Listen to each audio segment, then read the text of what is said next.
बांकीपुर में हुए उपचुनाव के बाद आज वोटों की गिनती शुरू हो चुकी है। पहले राउंड की गिनती के बाद जनसुराज के प्रत्याशी प्रशांत किशोर आगे निकल चुके हैं। वहीं बीजेपी के नीरज सिन्हा और राजद की उम्मीदवार रेखा गुप्ता उनसे पीछे चल रहे हैं। बांकीपुर का विधायक कौन बनेगा, आज इस बात का फैसला हो जाएगा। वोटों की गिनती सुबह 8 बजे से शुरू कर दी गई है। मतगणना के तहत सबसे पहले बैलेट पेपर से पड़े वोटों की गिनती हुई और फिर इसके बाद ईवीएम मशीन में पड़े वोटों की गिनती शुरू की गई। पहले राउंड की गिनती में जनसुराज के प्रत्याशी प्रशांत किशोर ने बढ़त बना ली है। दूसरे नंबर पर बीजेपी के नीरज सिन्हा और राजद की उम्मीदवार रेखा गुप्ता शामिल हैं।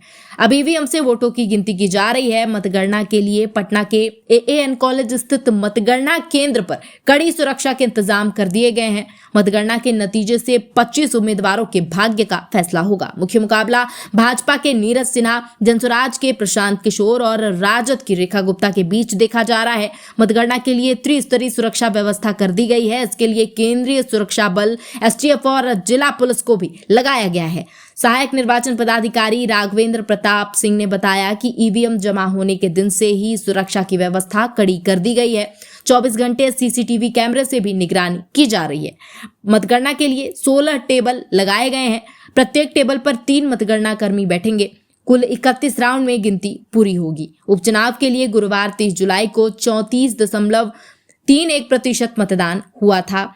बांकीपुर विधानसभा सीट पर हुए उपचुनाव की शुरुआती मतगणना में जनसुराज पार्टी के उम्मीदवार प्रशांत किशोर अपने निकटतम प्रतिद्वंदी से बढ़त बनाए हुए हैं। निर्वाचन आयोग से प्राप्त जानकारी के अनुसार शुरुआती मतगणना में प्रशांत किशोर को 2225 मत मिले हैं। वो भारतीय जनता पार्टी के उम्मीदवार और अपने निकटतम प्रतिद्वंदी नीरज कुमार से 862 मतों से आगे हैं। नीरज कुमार को 1363 मत प्राप्त हुए हैं। राष्ट्रीय जनता दल की उम्मीदवार रेखा कुमारी को 505 मत प्राप्त हुए हैं और वो तीसरे स्थान पर हैं। शुरुआती मतगणना के अनुसार अन्य उम्मीदवारों में राष्ट्रीय लोक जनशक्ति पार्टी के तनवीर आलम को 203, प्रगतिशील जनता पार्टी के मनोरंजन कुमार श्रीवास्तव को 42, भारतीय आम आवाम पार्टी के प्रदीप कुमार को 32, अखिल भारतीय जनसंघ के जितेंद्र दुबे को 13, निर्दलीय उम्मीदवार अभय चौधरी को 12 तथा राष्ट्रीय गरीब दल के राम बाबू प्रसाद को 11 मत मिले हैं। बांकीपुर उपचुनाव में झूठी शिकायतें, अफवाह से नियंत्रण कक्ष में अधिकारी हलकान कर रहे थे। गुरुवार की सुबह मतदान शुरू होने के तुरंत बाद नियंत्रण कक्ष में एक पार्टी के कार्यकर्ता का फोन आया था। उसने कहा था कि AAN कॉलेज में मतदान करने में विरोधी पार्टी के उम्मीदवार बाधा पहुंचा रहे हैं।